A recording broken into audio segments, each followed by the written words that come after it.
क्या बात हो रही है, जहां पूरा वर्ल्ड देख रहा है हमारे देश ने कीर्तिमान स्थापित किया है। सीधी सी बात है, ये हमारे देश के वैज्ञानिकों की जीत है, हमारे देश की जीत है, हम सब लोगों की जीत है और हमारे सब देशवासियों की जीत है। इससे ज्यादा कौन क्या राजनीति कर रहा है, कुछ नहीं होना चाहिए इसमें। सर, एक अलायंस, दूसरी तरफ आम आदमी पार्टी ने यह घोषणा कर दिया है कि वो बिहार में भी जाएगी, वहां पर चुनाव लड़ेगी। नीतीश कुमार एक तरफ अलायंस बना रहे हैं, दूसरी तरफ आम आदमी पार्टी वहां जाकर ऐलान कर रही है बिहार में चुनाव लड़ेंगे। किस तरीके से देखते हैं? देखिए, इस तरीके से देखते हैं, छत्तीसगढ़ में बात आती है तो आप पार्टी का प्रदेश का अध्यक्ष कांग्रेस के मुख्यमंत्री पे करोड़ों की घोटाले का आरोप लगाता है। दिल्ली में कांग्रेस के लोग कहते हैं मीटिंग हुई है और हम 7 की 7 सीट पे लड़ेंगे।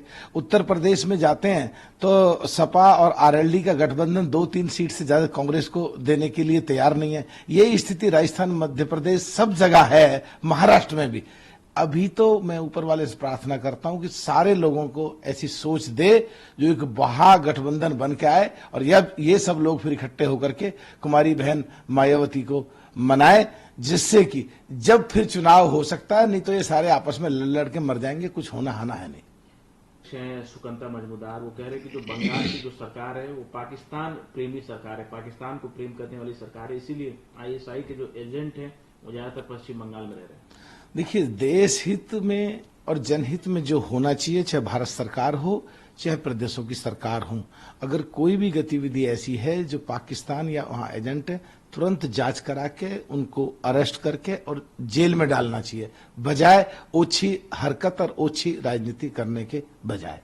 सर, जिस तरीके से चंद्रयान ने नामांकन किया, जहां पर लैंडिंग हुई, उसका नाम दिया गया है शिव शक्ति, और जो रोवर जहां पर चला उसे तिरंगा कहा गया, और प्रधानमंत्री ने उसके व्याख्यान भी किया और प्रधानमंत्री ने कहा कि शिव की बात होती है तो शुभम होता है और शक्ति की बात होती है तो मेरे देश की नारी शक्ति की बात होती है। किस तरीके से आप देखते हैं? देखिए, हम तो एक ही तरीके से देख रहे हैं कि ये हमारे देश के वैज्ञानिकों ने एक ऐतिहासिक कार्य किया है और वैज्ञानिकों की जीत है और देश की जीत है और हम सब लोगों की जीत है।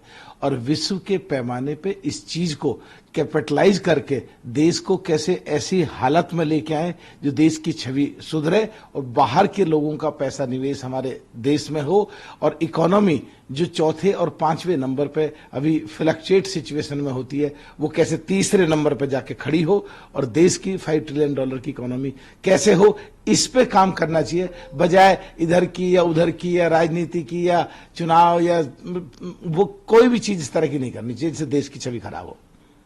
नीतीश सरकार, उत्तर प्रदेश, बिहार, छत्तीसगढ़ जैसे राज्यों में चर्चा हो रही है कि नीतीश कुमार प्रबल दावेदार हैं, अच्छे उम्मीदवार हो सकते हैं प्रधानमंत्री पद के, और ये भी चर्चा हो रही है कि उत्तर प्रदेश फूलपुर से जो है नीतीश कुमार लोकसभा का चुनाव लड़ सकते हैं। देखिए, सारे गठबंधन के जितने भी साथी हैं, सारे के सारे लोग इस तरह की घटनाएं करेंगे, ये दोबारा से बीजेपी की सरकार लेके आ जाएंगे और ये देश के लिए अच्छा नहीं है कि विपक्ष इतना कमजोर हो जाए जितना कमजोर आज है। नहीं तो ये फिर बीजेपी और सरकार के लोग अपनी मनमानी चलाएंगे।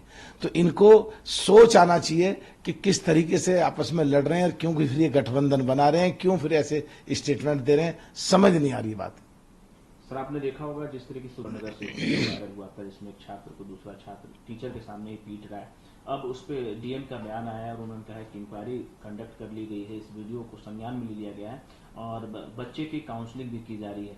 इस पूरे मामले को प्रशासनिक तौर पे जो कार्रवाई की जा रही है, क्या करें? देखिए, मुस्लिम समाज का बच्चा हो चाहे हिंदू समाज का बच्चा हो, चाहे क्रिश्चियन समाज का बच्चा हो, चाहे बौद्ध समाज का बच्चा हो, चाहे सिख समाज का बच्चा हो, चाहे किसी भी समाज का बच्चा हो, उसको खड़े होकर के और दूसरे समाज के लोगों से उसके गाल पे थप्पड़ लगवाएंगे, बच्चा ट्रॉमेटिकल प्रॉब्लम से गुजर जाएगा और पागल के नजदीक पहुंच जाएगा। और जिस भी शिक्षिका ने इस तरह की घटना कराई है, तुरंत एफआईआर करके उसको अंदर जेल में डालना चाहिए पहले, और बाकी सब काम बाद में करना चाहिए। टीचर का भी बयान, जो वीडियो है वो उसे बनाया गया है, एडिट किया गया है और जो उन्होंने नहीं कहा है उस बात को उस वीडियो में जोड़ा गया है, और वैसे वो दिव्यांग है तो इसलिए उन्होंने दूसरे बच्चों को कहा कि उसे सजा दी जाए। नहीं तो उसको भी फॉरेंसिक जांच कराई जाए, अगर उसकी बात में दम है तो उसको भी फिर हमदर्दी के साथ सोचा जाए, और अगर फॉरेंसिक जांच में वो छेड़छाड़ ना आए तो तुरंत उसके खिलाफ सख्त कार्रवाई करके उसको सजा मिलनी चाहिए, जिससे भविष्य में पूरे देश में ऐसी घटना ना घटे। एक तरफ हम बात कर रहे हैं चौथी और पांचवें फ्लक्चुएट करती हुई इकोनॉमी को कि देश में कैसे तीसरे नंबर पे ले जाके खड़ी करें, दूसरी तरफ बात कर रहे हैं हम $5 ट्रिलियन की इकोनॉमी कैसी हो।